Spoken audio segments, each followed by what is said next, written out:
Eu apresentei o Edu pelas qualificações mais profissionais, não apresentei ele como membro, né, de familiares, familiar, né, de um dos desaparecidos, que é o João Marceno. Eu queria que ele trouxesse para a gente um pouco dessa história e também da vivência, Edu, sua vivência da Elisa. A Elisa é irmã do Edu, é minha prima também, a própria tia Rosa, que é Rosa Prestes, casada com o João Macena Filho, né, que acompanhou nos últimos anos o trabalho da Comissão de Familiares e Mortos Desaparecidos. Eu mesmo estive com eles aqui em reuniões e eles tinham uma participação bastante importante. Então, para trazer esse relato para a gente também, eu acho que a gente já pode entrar no tema de quão desesperador é. A gente está em novembro, já 1º de novembro, e está indo embora o primeiro ano do governo Lula e nós ainda não temos a comissão reinstalada. Bom, vamos lá. É muita coisa, né, para falar em pouco tempo. Estou me organizando aqui. Eu estava catando aqui no celular um documento, justamente o atestado de óbito que foi emitido agora, recentemente, né, foi em 2019 que a gente recebeu, né, mas está datado de 4 de dezembro de 2018. Esse foi o último ato do governo lá, o governo miliciano fascista lá do Bolsonaro. Nós fomos a última família a receber esse atestado. Depois da gente, ninguém mais recebeu. Tá? Então, fomos a última família, e aqui está escrito o seguinte: faleceu, possivelmente, no dia 3 de abril de 74, provavelmente na cidade de Petrópolis, em razão da morte não natural violenta causada pelo Estado brasileiro, no contexto da perseguição sistemática e generalizada à população identificada como opositora política ao regime ditatorial de 64 a 85. E aí a gente já entende por que fomos a última família a receber esse documento. Eu me lembro que estava num período em que outras famílias já estavam na fila para receber, né, e estancou, assim, a porta fechou assim que a gente recebeu. Bom, João Macena, ele é uma liderança histórica, clássica do partido, né? Veio jovem para o Rio de Janeiro. Vou só contar um pouquinho sobre essa figura, né? Veio ainda adolescente para o Rio de Janeiro, foi trabalhar na fábrica Nova América de tecidos, se tornou operário ali do chão da fábrica. Aos 15 anos já foi preso também, muito parecido com o Ivan, né? Foi preso aos 15, aos 16. Isso tudo a gente foi aprendendo porque a gente foi buscando os documentos que estavam no DOPS. E aí a gente foi vendo toda a trajetória dele de prisões e de... Enfim, aí ele passa essa juventude sendo solto, sendo preso, mas sempre no movimento sindical. E é eleito vereador em 47, depois entra na clandestinidade, como todo mundo do partido. Depois é eleito novamente em 62 como deputado estadual do Rio de Janeiro, e depois em 64, obviamente, é cassado e vai entrar naquele movimento que acho que a grande maioria da geração dele passou, né, que era o pessoal mais velho da esquerda ali, do partidão, e que queria fazer o debate político em si, né, com relação à questão da ditadura. Ele vai ser preso na década de 70, algumas vezes oficialmente, até ser sequestrado pelo DOPS e assassinado, né, aqui em 74. Então, assim, aí acrescentando ainda o que Ivan fala, assim, além de ser um crime do Estado, ele é um crime que se utiliza do próprio dinheiro público, da verba pública, né? Ou seja, uma política estatal de morte.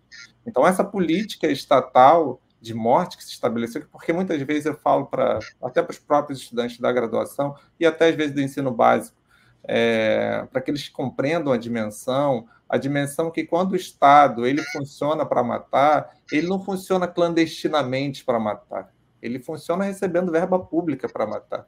Ele funciona como um programa de assassinato público com dinheiro público, bancado, né? Então, assim, essa é a dimensão que muitas das vezes a gente não vê a imprensa, a grande mídia, falar sobre isso abertamente, né?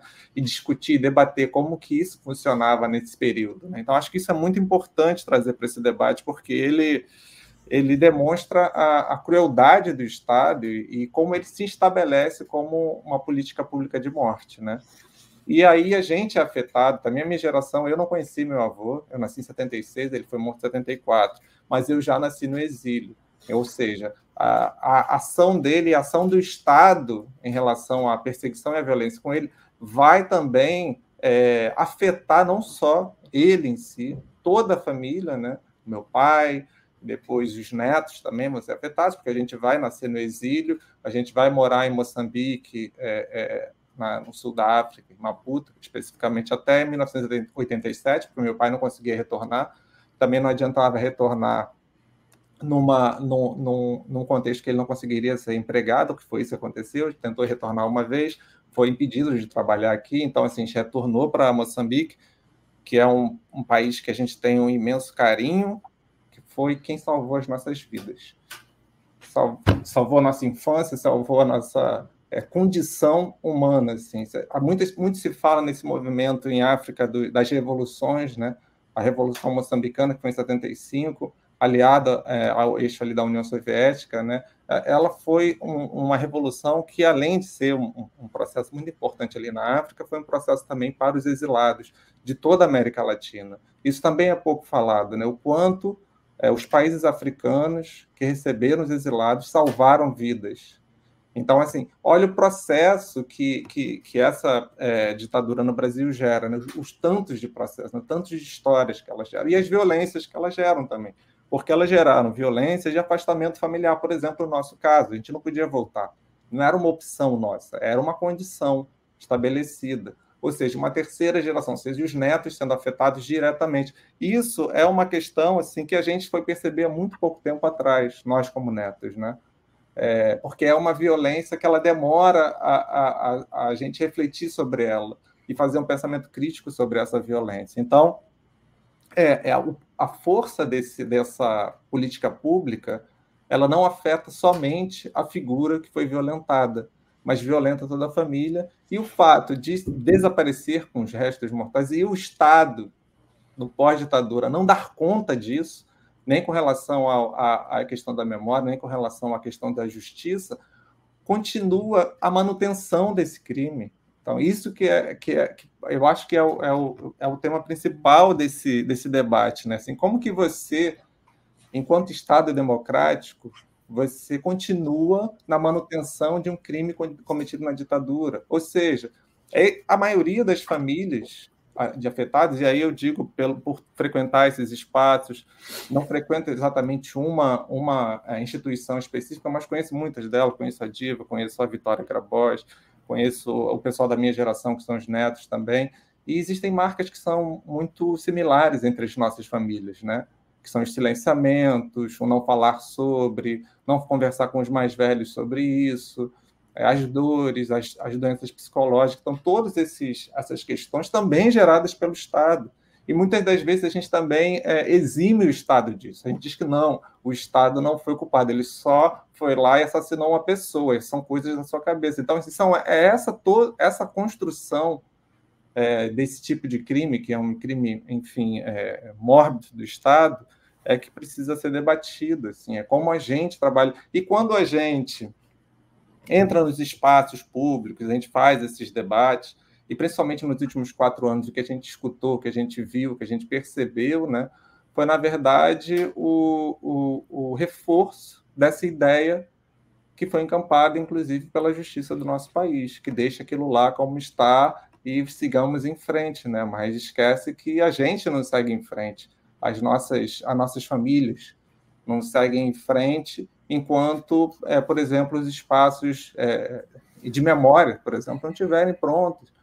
Quantos espaços de memória a gente tem aqui? Quantos espaços de debate com relação a esse tipo de questão a gente tem aqui? O próprio Nilmário Miranda entrou em contato recentemente. Eles estão pensando até em fazer um espaço de memória lá na Cambaíba, que agora foi doada pelo MST. Então, está se pensando também no espaço de memória ali naquele lugar, ainda indo pela essa vertente dos mortos que teriam sido incinerados ali, né? Cujo João Macena também, como a Maria mesmo falou, é um cara que surge lá na Vala de Perus, ou está lá na Cambaí, botar em outros lugares também. Então, as versões são as mais diversas possíveis.